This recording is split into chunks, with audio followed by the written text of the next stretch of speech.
So I decided to start my 2023 off by making a panel.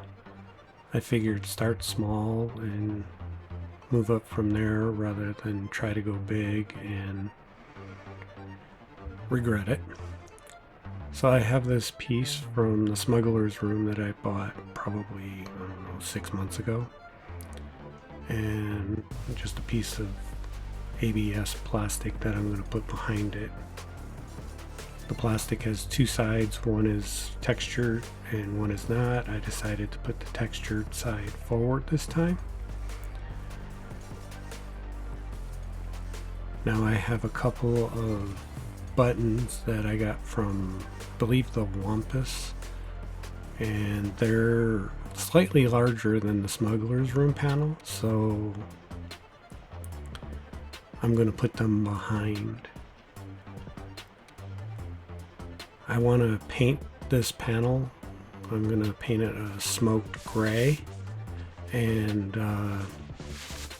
before I paint it, I'm going to just do a light sanding with some 220 grit here.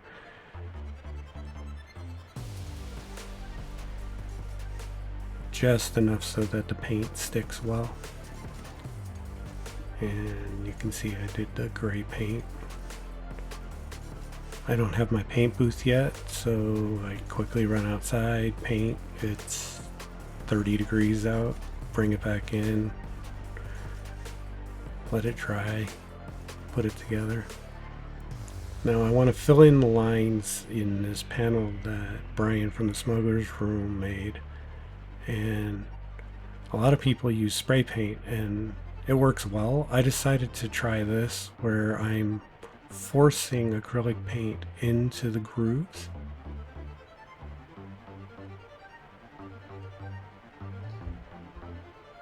I've done this on another piece and it worked well there, so I'm hoping that my luck holds out and it works well both times.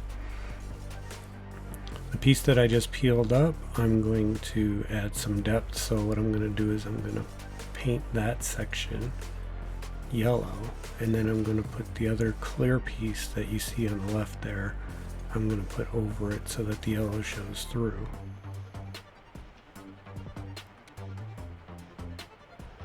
I'm also mixing some of the yellow into some of the other lines.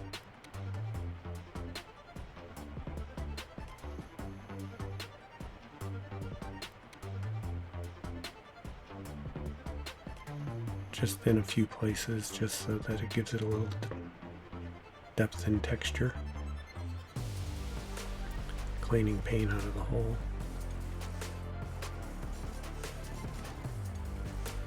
One thing that I do that backfires on me a lot is I just jump into stuff and I don't really have a plan when I start. And you can see as I do this that yeah, that kind of backfired on me there, because I started to peel everything and then I realized, oh, I want to try something here. And now I have to be a little more careful as it's bleeding into areas that I've already peeled the protective tape off of the panel.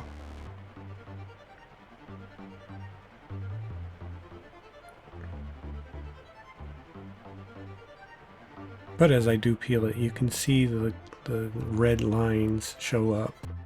Faintly, but enough that you can see them.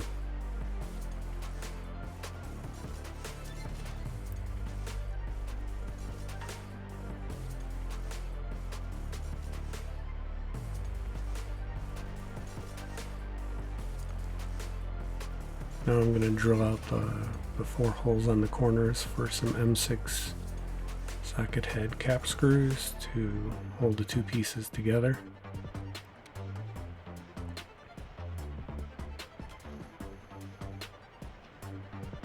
I originally had washers on these, and I realized that the one in the lower left hand corner is going to get in the way of the washer, so I decided to remove the washers, tighten it up.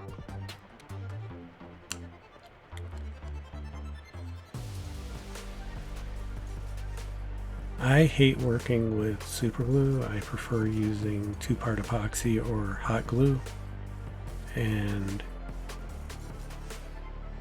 you'll see why here I just made a mess.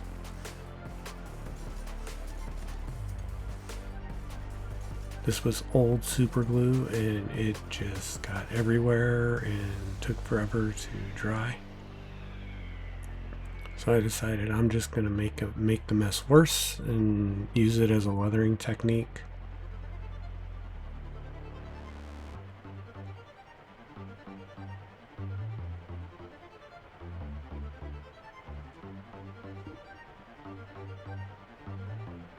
Originally I was going to put lights behind these two, but because of all the damage I did, I decided not to put lights there.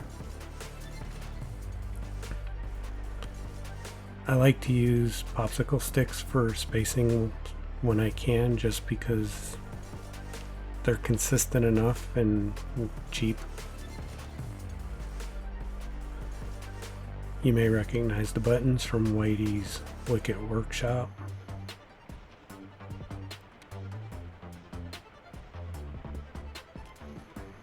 So here I went to 2-part epoxy because that's what I'm comfortable with using.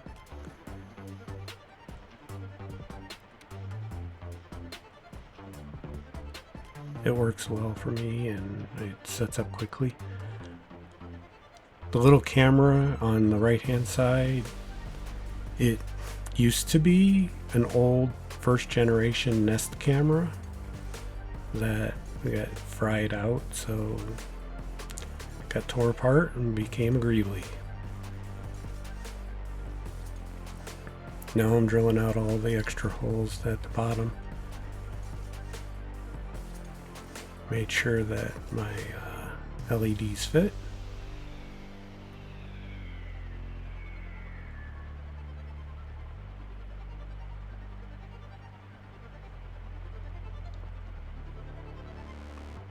Found a bunch of clear LEDs and then one red and one blue LED.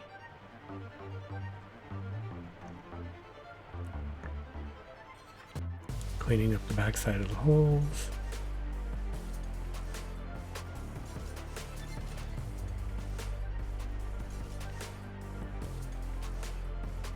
Got the LEDs in place. And then my next favorite way of gluing things up, a stick and a half of hot glue.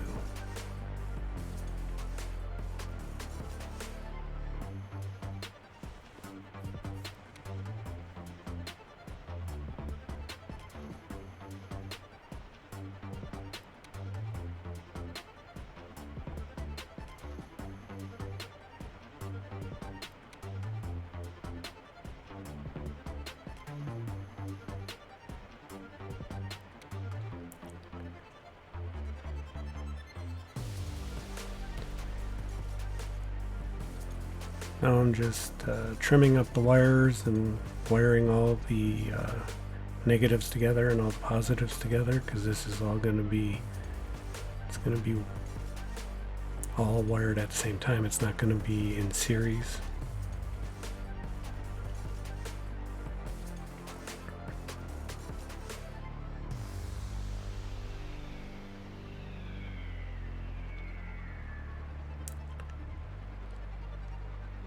I'm still learning on using the soldering iron, so not going to go into detail, but just tin the two together.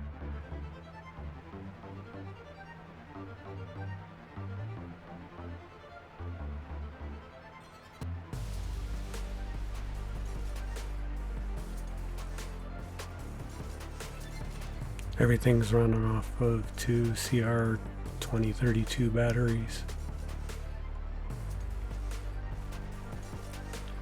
Then once I get everything soldered, I like to use a heat shrink tube.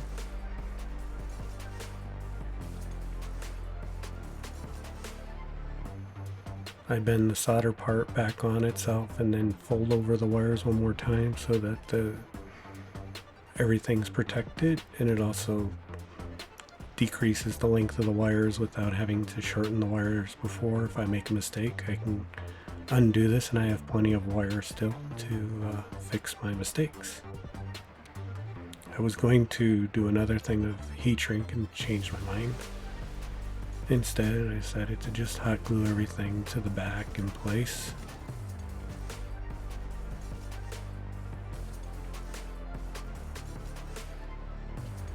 And as you can see, 2 batteries, even with this many LEDs, is extremely bright.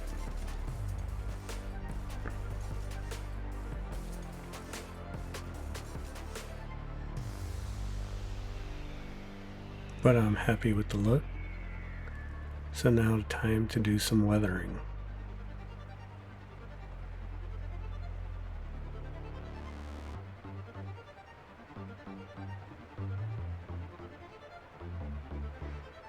I really like these rust colored paints that you can get from the hobby store. They come in a 7-pack.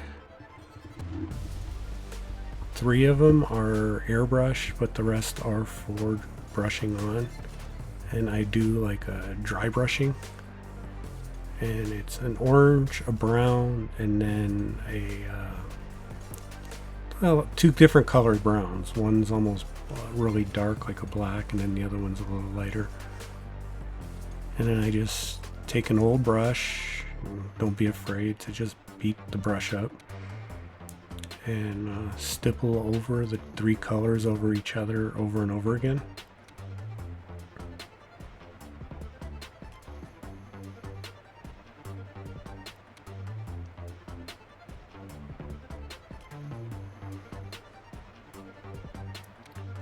And most of the technique is just stippling, just pushing down into the pattern.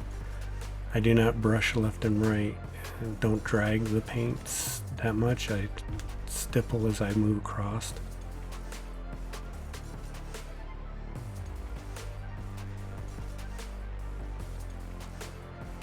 And as you can see, the blue and red squares, because of the damage I did with the super glue, I just decided to weather down into the buttons.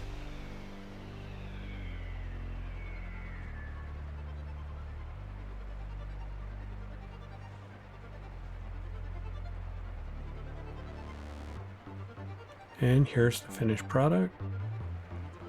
I will build some walls around it, probably 3D printed to raise it up a little, and it's going to become part of another project I hope to tackle shortly. Thank you for watching.